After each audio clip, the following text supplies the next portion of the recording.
Pneumothorax.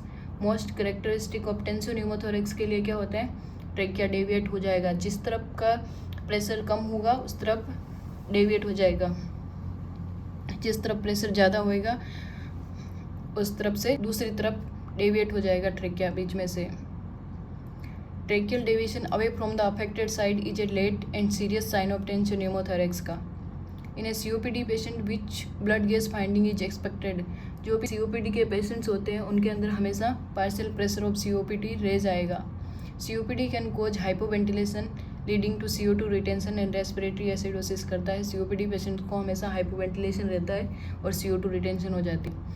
What is the priority assessment before administering a nebulize bronchodilator. अगर हम किसी patient को नेबुलाइजेशन करवा रहे हैं तो प्रायोरिटी असेसमेंट हमेशा क्या होएगा, रेस्पिरेटरी रेट और लंग साउंड का स्कल्टेट करना। Lung sound and respiratory status help determine the effectiveness and need for bronchodilator therapy, देना है या नहीं, कितनी नीड है उस हिसाब से। Which medication class is commonly use to treat inflammation in asthma. Asthma inflammation को ठीक करने के लिए हमेशा कॉर्टिकोस्टेरॉइड्स देते हैं। एयरवे इन्फ्लामेशन को कम करता है। What is the expected effect of bronchodilator. Bronchodilator का एक्सपेक्टेड जो इफेक्ट होता है वो है रिलैक्स करता है, एयरवे को स्मूथ करता है, वेजो डायलेशन करता है, इसकी वजह से ब्रोंकस डायलेट हो जाता है और ब्रीथिंग डिफिकल्टी कम होती है। Which position help a post of patient prevent atelectasis. इसलिए कोलेप्सिंग ऑफ लंग्स से प्रिवेंट करने के लिए हमें पेशेंट को हाई फाउलर पोजीशन में बिठाते हैं ताकि लंग एक्सपांड हो सके। विच कॉम्प्लिकेशन में अकर फ्रॉम फ्रिक्वेंट सक्सनिंग। अगर हम बहुत ज़्यादा फ्रिक्वेंट सक्सनिंग कर रहे हैं तो उसकी वजह से पेशेंट ब्रेडिकार्डिया में जा सकता है, क्योंकि वो वेगस नर्व को स्टिमुलेट करेगा और ब्रेडिकार्डिया कर सकती है। वेगस नर्व होती है वो पैरासिम्पैथेटिक नर्व होती है। What is the rational for encouraging deep breathing and cupping post surgery. Deep breathing करने के लिए क्यों बोलते हैं हम पोस्ट ऑप में पेशेंट को, ताकि वो एटलेसिक्स और निमोनिया को प्रिवेंट कर सके। In a patient with chest tube continuous bubbling in the water seal chamber किसको इंडिकेट करेगा। अगर कंटिन्यूस बबलिंग हो रही है विच मीन्स ट्यूब कहीं ना कहीं सिस्टम को कहीं ना कहीं एयर लीक हो रहा है, तभी कंटिन्यूस बबलिंग आता है। Continuous bubbling in the water seal chamber usually means there is an air leak in the system. हमें पूरी लाइन को चेक करना है कि ट्यूबिंग्स में से कहीं एयर लीक तो नहीं हो रही है। इंटरमिटेंट बबलिंग होती है which is normal. After thoracic surgery what does the nurse monitor to assess for respiratory distress. Thoracic surgery हुई है किसी पेशेंट को तो पोस्ट ऑप में हमें सबसे पहले रेस्पिरेटरी डिस्ट्रेस को अगर असेस करना है तो हमें क्या करना पड़ेगा, rate and oxygen saturation. Respiratory rate कितना है, ऑक्सीजन सेचुरेशन क्या है पेशेंट का। Which finding is most concerning in a patient with chest tube. अगर किसी पेशेंट को चेस्ट ट्यूब लगा है तो हमें सबसे ज़्यादा ध्यान रखना है कि fluctuation in water seal chamber के अंदर फ्लक्चुएशन हो रहा है कि नहीं हो रहा है, या फिर no fluctuation in the water seal. Lack of fluctuation in the water seal में इंडिकेट ट्यूब ब्लॉक हो गई है या फिर लंग री एक्सपांड हो गए हैं, तो हमें फर्दर असेसमेंट की ज़रूरत है।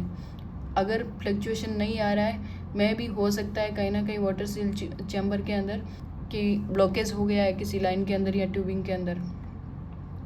Which condition required droplet precaution. Droplet precaution हम कौन सी कंडीशन के अंदर रखते हैं, इन्फ्लुएंजा ट्रांसमिशन को प्रिवेंट करने के लिए, इन्फ्लुएंजा के ट्रांसमिशन को प्रिवेंट करने के लिए हम ड्रॉपलेट प्रिकॉशन रखते हैं। Patient report pleuritic chest pain हो रहा है, इंस्पायरेशन रोजन होता जा रहा है, which condition is likely. Pleuritic chest pain कौन से कंडीशन में होता है, प्लूराइटिस के अंदर। प्लूरल लाइनिंग का इन्फ्लामेशन जब भी हो जाता है तो वो शार्प चेस्ट पेन कम करता है और पेशेंट डीप ब्रीथिंग के साथ पेन होता है। Which patient teaching is most important for someone with sleep apnea using CPAP.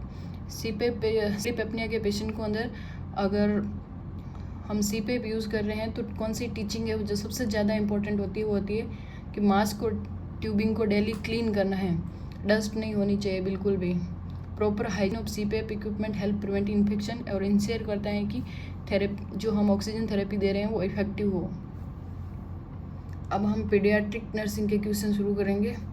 Which is an early sign of respiratory distress in children. बच्चों के अंदर अर्ली साइन क्या होगा रेस्पिरेटरी डिस्ट्रेस का, वो होगा restlessness and agitation, early hypoxia. What is the hallmark sign of bronchiolitis in infant के अंदर अगर ब्रोंक्योलाइटिस हुआ तो वीजिंग एंड नेजल फ्लेयरिंग हुई। मोस्टली बच्चों के अंदर ब्रोंक्योलाइटिस होता है वो cause by respiratory syncytial virus which is wheezing, और वो क्या कॉज करेगा, वीजिंग होगी, नजल फ्लेयरिंग होगी और पेशेंट रेस्पिरेटरी डिस्ट्रेस में जाएगा। What is the most commonly cause of lower respiratory tract infection in infant के अंदर अगर लोअर रेस्पिरेटरी ट्रैक का इन्फेक्शन हुआ तो मोस्ट कॉमनली किससे होता है, रेस्पिरेटरी सिंसेटिकल वायरस से। RSV is the leading cause of bronchiolitis and pneumonia in infant और यंग चिल्ड्रन के अंदर। What is the common complication of untreated strep throat in children. Most common complication क्या होगा अगर हमने थ्रोट पेन को treat नहीं किया, तो उसके अंदर जो हो सकता है वो एक्यूट ग्लोमेरुलोनेफ्राइटिस हो सकता है, क्योंकि जो ग्रुप बी स्ट्रेप्टोकोकल इन्फेक्शन होता है वो किडनी को